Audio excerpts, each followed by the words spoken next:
Le Mali a été d'abord le berceau des grands empires au royaume avant de devenir par la suite une colonie française de 1895 à 1960. Le territoire ainsi conquis par le colonisateur est d'abord appelé Haut-Sénégal-Niger, puis le Soudan français. Son chef-lieu est Kaï, puis Bamako en 1907.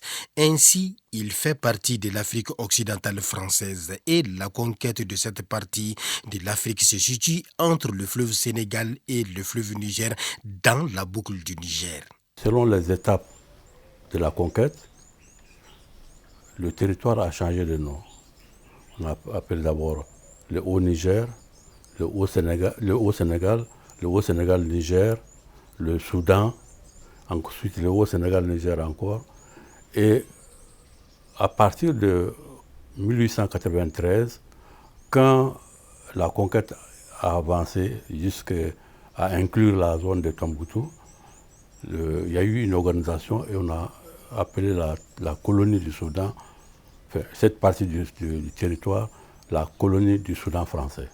Le Soudan français, qui a été créé en 1920, a subi encore d'autres mutations. Alors, parce que au moment où on allait un peu avant la Seconde Guerre mondiale, le Soudan a été amputé d'une partie qu'on a cédée à la Mauritanie à la suite de ce qu'on appelle le mouvement amaliste. Après 1945, la fin de la Seconde Guerre mondiale, le pays effectivement va s'acheminer progressivement vers ce qu'on va appeler désormais le Soudan français. La pénétration coloniale française menée par Louis Faidherbe puis Joseph Gallieni s'est faite à partir du Sénégal en allant vers l'Est. Les Français conquièrent progressivement tout le territoire de ce qui allait devenir le Soudan français. De 1947 pratiquement à 1959, le territoire a gardé l'appellation Soudan français. Ainsi, les deux colonies françaises du Soudan français et du Sénégal fondent la Fédération du Mali. Nous sommes en 1959. Cette vision fédéraliste de Modibo Keïta et ses pairs a été éphémère car elle n'a pu résister au coup bas.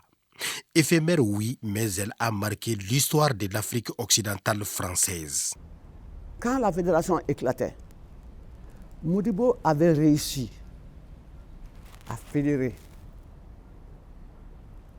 à rassembler. Lorsque la fédération est tombée à Dakar, il y avait des responsables du RDA, il y avait des responsables du PSP, il y avait des responsables BDS, etc., etc., les jeunes, les femmes, les travailleurs. Donc, le moral était au talon. Ceux qui étaient contre l'africanisme, on dit Agnan Fayo, à qui occupe Malala Folo, à qui occupe Malala Folo. Où est Dougou, mon Yalama Belchakatana, Dakar. Et effectivement, c'était vrai. Parce qu'il y croyait. Donc, il avait mis les moyens pour atteindre son objectif. Mais les forces du mal ne dormaient pas. Nous avons ressenti un plaisir immense de patriotisme, d'engagement pour la patrie, du défi à relever. Parce que nous savions qu'il y avait un défi, des défis à relever. Après l'échec des tentatives de fédération, il fallait que le Mali se relève de lui-même, trouve ses moyens de production, puisse sortir de la pauvreté et aller de l'avant comme le grand pays du monde. C'est ce sentiment de patriotisme, d'engagement volontariste pour la patrie. Cette turbulence, l'Union soudanaise RDA était très déçue parce que Modibo avait tout fait pour que les pays africains, notamment l'OF, puissent aller ensemble à l'indépendance. Mais malheureusement, ça n'a pas été compris par certains pays qui se sont retirés à la dernière minute. À la suite de cet éclatement Prématuré de la Fédération du Mali, Modibo Keïta, à son retour en République soudanaise, demande à ses camarades politiques lors du congrès de l'Union soudanaise RDA d'en tirer les enseignements. Et c'est ainsi que les accords entre le Sénégal et la République soudanaise deviennent caducs. Dans ce discours, il a d'abord constaté que les accords qui ont présidé à la création de la Fédération du Mali devenaient caducs, que les accords avec la France devenaient caducs et que le Soudan devait récupérer sa part de souveraineté dans la Fédération du Mali et qu'il sollicitait à l'USRDA, premièrement, de constater l'indépendance de la République soudanaise et deuxièmement, que la République soudanaise s'appellerait dorénavant la République du Mali.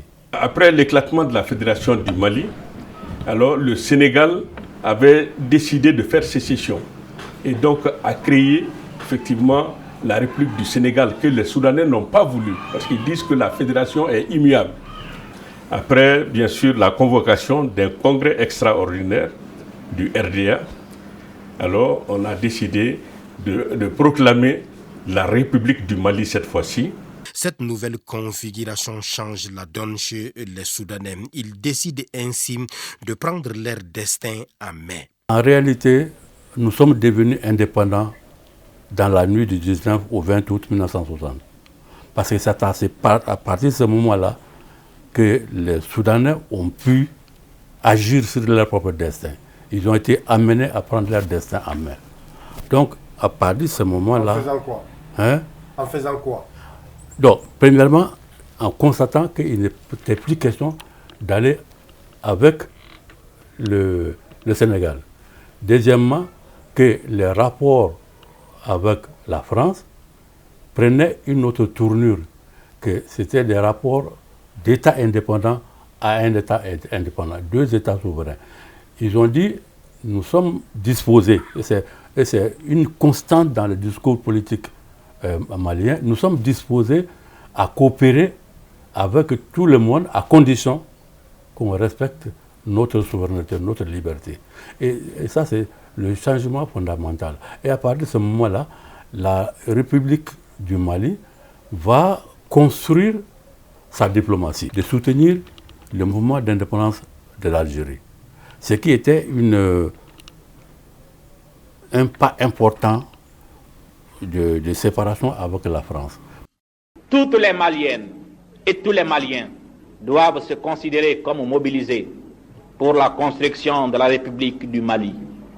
Patrie de tous ceux qui sont fermement attachés à la réalisation de l'indépendance et de l'unité africaine, toutes les Maliennes et tous les Maliens doivent accepter tous les sacrifices pour que notre pays puisse sortir grandi, rayonnant de l'épreuve qu'il traverse, pour que les Africains libres, réellement libres, puissent, sans possibilité d'ingérence étrangère, s'unir pour que s'affirme une grande nation africaine qui marquera de son sceau la politique internationale pour que la paix, espoir des peuples en voie de développement, s'établisse entre tous les pays du monde. Ce jour, en ce lieu, dans cette salle du lycée technique de Bamako, s'accomplit un acte de destin, celui d'une république née un 22 septembre. Il y a de cela 63 ans. À appréhender les compétences transférées par la République soudanaise à la Fédération du Mali. Deuxièmement, à proclamer comme État indépendant et souverain la République soudanaise.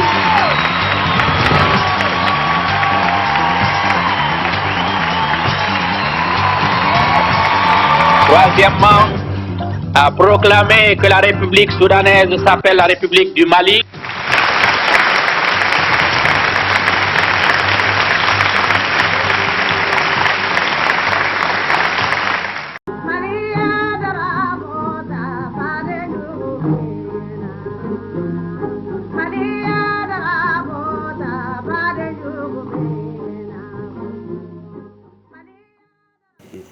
président Modibo Keïta, de mon point de vue, a prononcé un de ses meilleurs discours.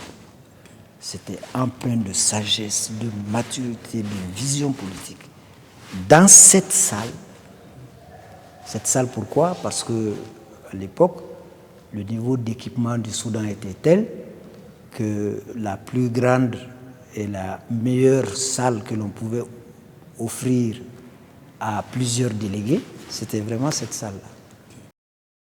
La réunion s'est tenue là. Les autorités maliennes qui étaient là-bas ont quitté le lycée technique pour marcher à pied et venir à l'Assemblée nationale pour mettre maintenant la forme juridique et la forme institutionnelle, effectivement, de la proclamation de l'indépendance. L'esprit était de se défaire des chaînes coloniales, à tout point de vue.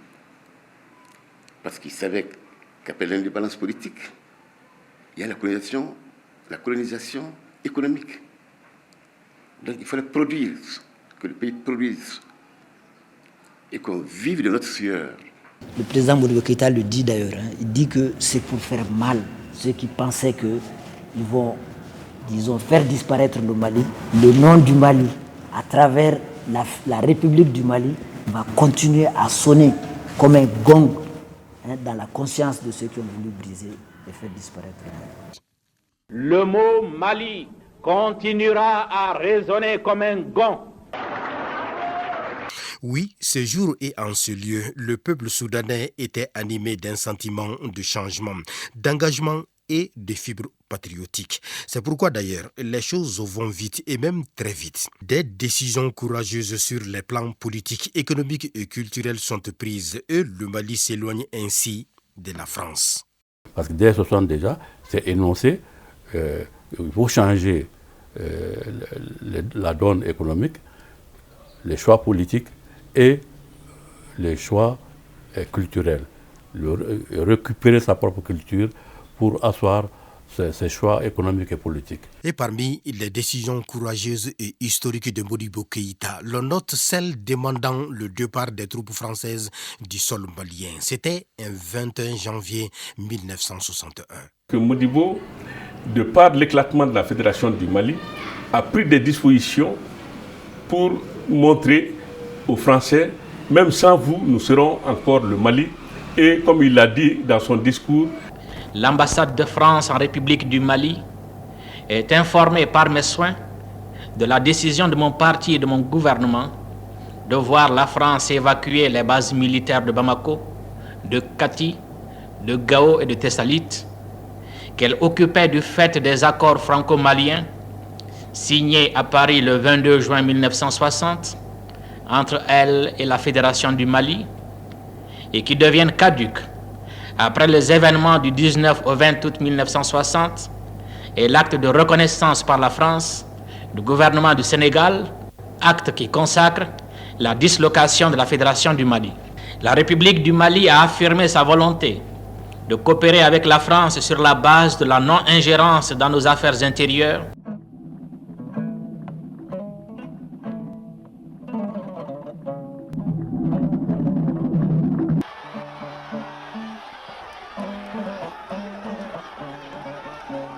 Et l'histoire se répète après 63 ans d'indépendance. Les autorités de la transition, sur les traces de leurs dévanciers, demandent à leur tour le départ sans délai de la force française Barkhane du territoire malien. Le gouvernement invite les autorités françaises à retirer sans délai les forces Barkhane et Takuba du territoire national sous la supervision des autorités maliennes. Oui, les nouvelles autorités font de leur mieux. Ils ont pris des décisions que nous aurions dû prendre depuis longtemps. Ils ont pris la décision qui s'imposait. Si on avait eu une conscience réelle de l'État malien, en raison de l'histoire du Mali, Barkhane ne serait pas venu.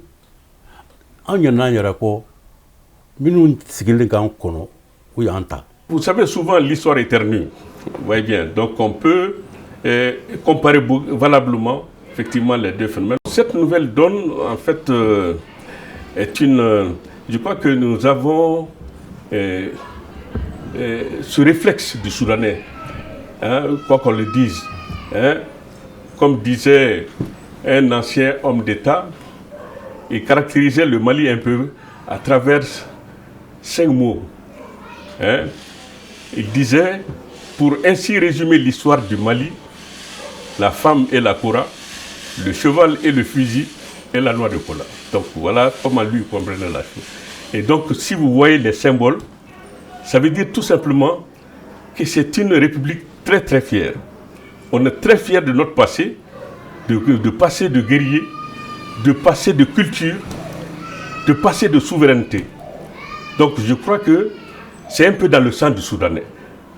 Ce n'est pas par orgueil ou autre, mais c'est notre propre histoire. C'est quand même historique de voir un pays dit de l'espace francophone qui disent aux représentants de l'ancienne puissance coloniale, vous êtes en train de mener des activités qui sont incompatibles avec notre souveraineté et notre dignité, quittez notre pays. Les jeunes militaires nous redonner l'espoir. L'espoir de notre indépendance politique. L'espoir d'un Mali libre. Surtout qu'ils ont répondu à l'appel du président Modibo Keïta en 1967, 31 juillet 1967.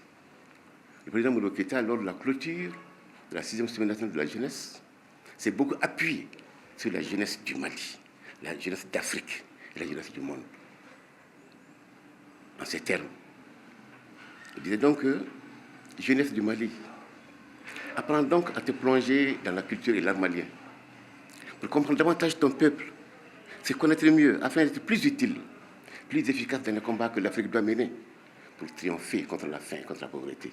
Bref, le Mali est et demeure un pays d'histoire et de culture, donc il vient de loin et même très loin. Et après 63 ans d'indépendance, revoilà le Mali avec les héritiers du Mali ancien qui ont opté pour un nouveau départ.